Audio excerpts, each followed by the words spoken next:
Assalamualaikum, selamat datang, selamat bertemu lagi di dalam My Camp Studio. Kalau kita compare skuad Malaysia sekarang dengan skuad Malaysia 10 tahun lepas, kita boleh nampak satu perbezaan yang cukup besar dalam pemilihan pemain. Kalau dulu, idea untuk menggunakan pemain, kacukan dan juga naturalisasi mungkin tak menjadi pilihan kita pada waktu tu. Tapi berbeza buat masa ni, kita boleh nampak ramai pemain-pemain kacukan dan juga naturalisasi kini mula bermain dengan skuad kebangsaan. Tak dinafikan, kehadiran pemain-pemain kacukan atau warisan ni banyak membantu dalam meningkatkan lagi kualiti skuad kebangsaan kita. Aku boleh puji komitmen kesungguhan pemain-pemain ni ketika bermain dengan skuad kebangsaan. Paling latest, kita berjaya untuk mendapatkan pemain yang bermain di Liga Finland iaitu Noah Lane. Malah Noah pun telah berjaya untuk melakukan debut bersama dengan skuad kebangsaan ketika perlawanan menentang Turkmenistan pada bulan 3 lepas. Walaupun prestasi beliau dalam 2 game persahabatan ni boleh katakan agak tak memuaskan, bagi aku kita kena bagi lebih banyak peluang pada Noah ni sebab apa? Dia ni pun masih lagi muda. Banyak lagi masa dan peluang untuk dia pertingkatkan lagi mutu dan tahap permainan dia. Dan aku yakin dia mampu untuk menghadirkan satu impak yang cukup besar di bahagian tengah Malaysia pada masa akan datang. Malah dalam sedar tak sedar, kita ada satu lagi pemain kecukan yang mungkin tak ramai penyokong-penyokong di Malaysia yang tahu atau kenal pemain ni. Tapi apa yang aku boleh cakap, kalau betul lah pemain ni ada pertalian dengan Malaysia, aku minta sangat FFM buat kerja laju-laju. Jadi, siapakah pemain tersebut? Pemain tersebut adalah Dylan van Wageningen. Selalunya pemain-pemain kacukan Belanda ni lebih sinonim dengan Indonesia, manakala kita lebih kepada England dan juga Australia. Tapi kali ni kita ada pemain kacukan Belanda iaitu si Dylan ni. Pelik jugalah kan macam mana si Dylan ni boleh berkait dengan Malaysia. Berdasarkan info-info yang aku dapat, Dylan ni mempunyai pertalian melalui datuknya yang dikabarkan berasal daripada Malaysia. Kalau info ni dapat disahkan atau tepat, ini bermakna Dylan ni boleh bermain dengan skuad kebangsaan kita. Andai katalah kalau dia betul-betul berminat nak main dengan Malaysia, apa lagi FAM, sambar je lah. Tapi apa-apa pun, jom kita kena kenal dulu dengan si Dylan ni. Dylan merupakan pemain yang berasal dari Belanda dan bermain di posisi bek kanan. Berusia 20 tahun dan mempunyai ketinggian 1.89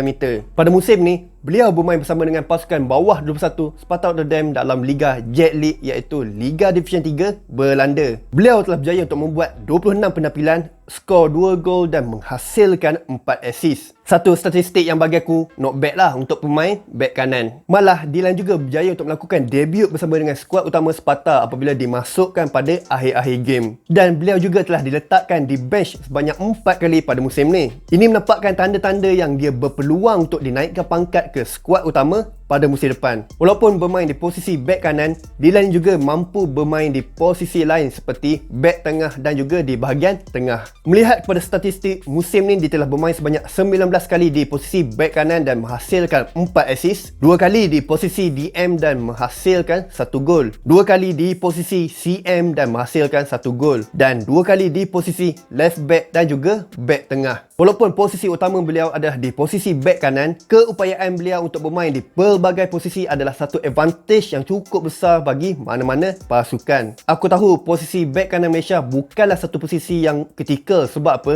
Kita ada pool pemain yang cukup besar dekat posisi tu. Malah kalau boleh, kita nak ada pemain yang bermain di posisi striker. Sebab itulah posisi yang paling kritikal dekat skuad kebangsaan kita. Tapi itulah pasal kita banyak pemain-pemain kacukan yang bermain di posisi sama ada di posisi tengah ataupun di posisi pertahanan. Susah betul kita nak jumpa pemain kacukan yang bermain di posisi striker ni. Pada pandangan aku, kalau betul lah dia ada pertalian dengan Malaysia dan betul-betul berminat nak main dengan kita, aku minta sangat FAM jangan buat kerja lambat-lambat. Mungkin buat masa ni dia tak minat lagi atau mungkin dia nak tunggu dulu panggilan daripada skuad Belanda. Tapi andai kata dalam tempoh 4-5 tahun still lagi tak dapat-dapat, apa lagi kita sambar je lah. Macam Jongkos dulu lah. Awal-awal kan dia macam tak minat nak main dengan Malaysia sebab dia masih lagi tunggu panggilan daripada Belgium. Tapi pujuk punya pujuk, akhirnya kita dapat juga akhirnya. Impaknya kita ada pemain yang berkualiti dan juga leader di bahagian pertahanan kita. Even Jongkos ni pun awal-awal main dekat posisi bek kanan. Tapi tengok sekarang ni dia pun dah selesa bermain di posisi bek tengah. Jadi aku minta sangat benda yang sama dapat dibuat dekat si Dylan ni. Awal-awal ni pergilah usah-usah, jumpa, pujuk halus-halus. Manalah tahu lalas kita dapat. lagi awal kita dapat, lagilah bagus. Kena ingat, Belanda ni adalah salah satu pasukan yang banyak menghasilkan pemain-pemain muda yang berkualiti tinggi. Pembangunan pemain-pemain muda dekat sana, aku boleh cakap memang top lah dekat dunia ni. Jadi sudah tentulah kualiti yang ada pada Dylan ni lebih baik kalau nak compare dengan kualiti pemain-pemain muda dekat negara kita ni. Dan setakat apa yang aku tengok, Dylan ni pun masih lagi belum pernah bermain dengan skuad bawah umur Belanda. Apa kata kalau kita cuba panggil dia ni dulu bermain dengan skuad bawah 22 kita? Itu pun kalau dia minat lah. Sebab skuad 22 sekarang ni pun aku tengok lemau je. Sukan C pun dah balik awal. Tahun ni pula kita ada kelayakan AFC bawah 23. Kalau lah dapat si Dylan ni, mantap lah sikit skuad muda kita ni. Bagi aku lebih suka kalau kita dapatkan lebih banyak pemain-pemain kacukan daripada kita perbanyakkan pemain-pemain naturalisasi. Sebab at least pemain-pemain kacukan ni pun adalah juga pertalian dengan Malaysia kalau nak compare dengan pemain-pemain natu ni. Dan pemain-pemain kacukan ni pun banyak yang perform dengan Malaysia. Contoh seperti Brandon Gunn, Koh Bing Ong, Matt Davis, Dion Kools. Pemain-pemain natu macam Mat Don, Sumarez, Dipola dah tak boleh pakai. Hampir membazir je bagi IC.